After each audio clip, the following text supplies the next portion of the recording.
What do you do when you get paid? Do you just throw it in the bank account? Do you go out drinking? Do you go and just blow all your money? Do you save it all? What do you do with your paycheck? Today I'm going to break down the 9 steps to do when you get paid.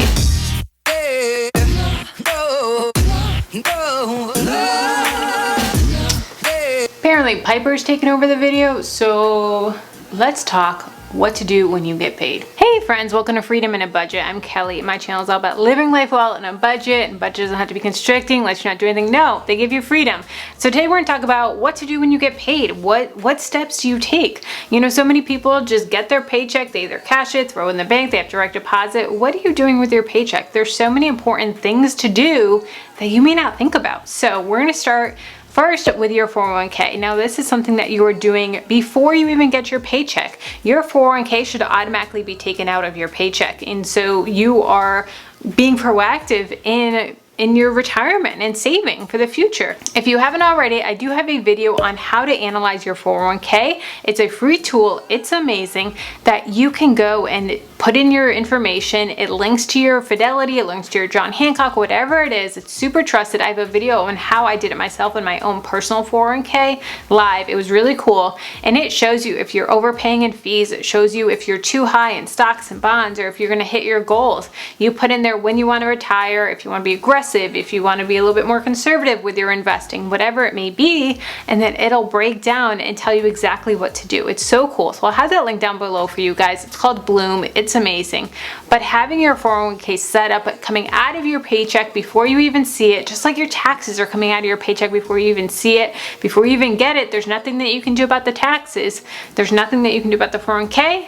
It's already there and you don't have to worry about it. The next step is your checking account. That's typically the next place that your money is going. A lot of people have their check automatically transferred there in direct deposit, or some people will cash their check and put it in. Now a lot of people, that's as far as they go with step 2.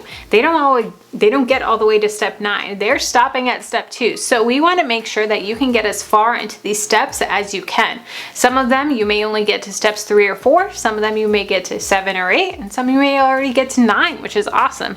So we're going to break down the steps. But the second one is your checking account. So making sure that this is where you have the bulk of your money and everything is in there. It's secure. It's safe. Number 3 is to pay your necessities. Pay things that you have to pay. Pay your mortgage, pay your rent, pay your utilities, pay for your transportation, all of that. Pay your minimums on your debts. That's going to be the bare minimum. Is you want to pay your necessities first. That's the next thing that's going to be coming out of your paychecks. Number 4 is to fill up your gas tank and buy your groceries. So you want to make sure that this is coming right after your necessities, that you have a full tank of gas, that you have a full fridge of groceries, and that you are staying on budget with those groceries too. I do have a video on how to save money in groceries, so if that is a struggle for you, check out that video, how to save money in groceries. It's awesome.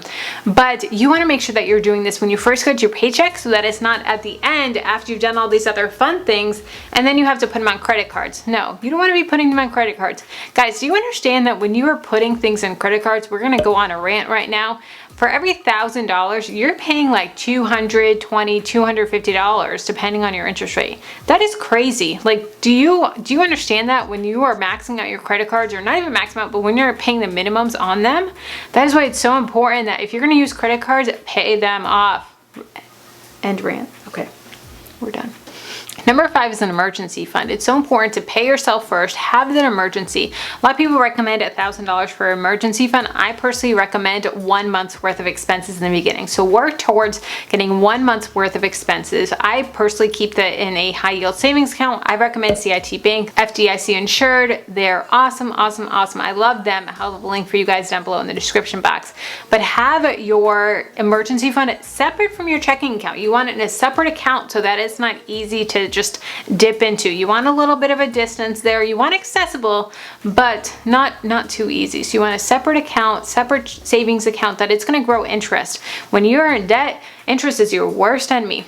When you're saving and investing, compound interest is your best friend. Number 6 is to pay off your debt. Now there's 2 main ways to pay off your debt. There's the debt snowball method and then the debt avalanche method. Both are really, really great methods of paying down debt. And it all just depends on psychologically what works best for you.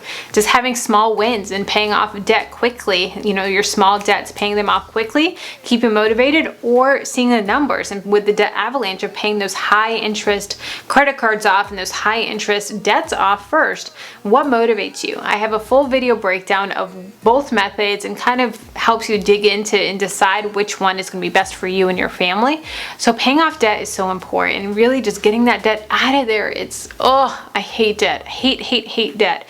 It is something that I will never get back into debt besides our mortgage again. Be careful not to sweep your debt under the rug. Be careful not to just pretend and hide it's not there. Guys, I've been there. I've had my student loans in default. I've been there. I've avoided those phone calls, and it's amazing how much better you feel when you get them off your chest. Or even when you have loans in default, when you even just talk to the people, it's amazing how much better you feel. It's crazy.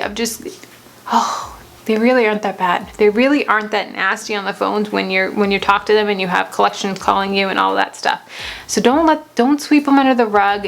Tackle them head on. The debt snowball, debt avalanche, whatever method you want to work with, it's really going to help just nail down and get those debts out of here. If you're finding value in this video, I'd love for you to hit the like button, subscribe, join the YouTube Freedom in a Budget family. I put out tons of videos along the same lines of this, ones that are really going to help motivate you to pay off debt, to invest more, learn how to invest, learn how to do all really fun things with your money.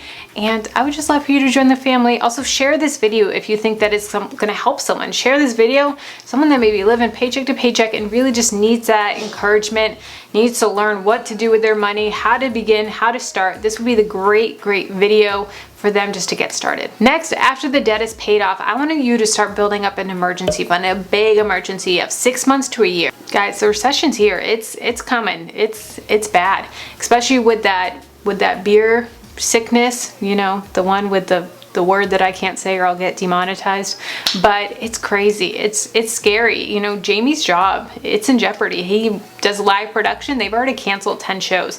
It's serious. People are getting laid off because of this, because other, people aren't traveling as much and different things like that. It's hardcore. But emergency fund, it's so important to have an emergency fund. What if something happens? Not just layoffs, but what if something happens with your roof? What if something happens with the transmission on your car? What if something happens?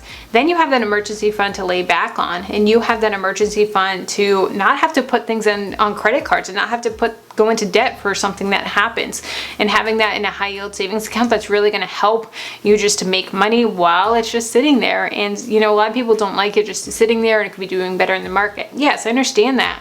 But if something happens, you're going to be so thankful that you have it in that savings account that's easily accessible. Number 8 is sinking funds. And sinking funds are so important. Sinking funds are really going to help you just to prevent you from going out of debt. So my thought process in sinking funds is something that is going to help me if something happens, or help me save for something in particular. We have lots of sinking funds. One of our sinking funds is for our first investment property. Another one is for Jamie's next car. We just bought my car a year or two ago. Now we're saving for Jamie's Tesla. We have a sinking fund for Christmas. We have a sinking fund for car repairs. My alternator is out on my Jeep right now, and I have to take it to the dealership tomorrow, but we have a sinking fund for that. So you know what? It's okay. It's there. So those sinking funds are also going to help prevent you from going to debt. Say we didn't have sinking funds and emergency funds, and the alternator's out, the transmission's out. We got to put it on a credit card. No, credit card should never be an emergency. That is strictly marketing from those credit card companies. Emergency fund should be cash. Emergency fund should be liquid. You don't want to have to pay 20% interest on an emergency. Guys, how asinine is that you are paying 20% interest on an emergency? That's their marketing. They want you to have that. That's crazy. I love credit cards, but that marketing, that gets me going. So have an emergency fund, have sinking funds in your high yield savings account so you can pull at them when you need them. You guys know that Christmas is coming. Every December, Christmas is here. That's not an emergency fund. You should be saving a little bit each month to get that going. I have a full video on sinking funds, breaking them down, showing you how I do them as well in my Excel spreadsheet. I love sinking funds. Next up is investing. And so investing can be in stocks and bonds and real estate, whatever it may be. It doesn't have to be the typical stock market that you think of. No, investing has so many different facets and so many different ways that you can grow your money. A lot of people do ask me, do you invest when you are paying off debt? That is a huge question that I get all the time. Probably once a week I'm getting someone messaging me that question. And honestly, that's a personal decision. And also it has to do with, how high of an interest is your debt? Are you paying really high interest on your credit cards, or do you have a lower interest rate on like a student loan or a car or something that's a little lower? I personally say my rule of thumb is if it's under 7% interest, then I would invest. If it's over 7% interest, that's the standard market rate. If it's over 7% interest, I would get that out of here. I'd pay off debt first. So it really depends on what your risk is.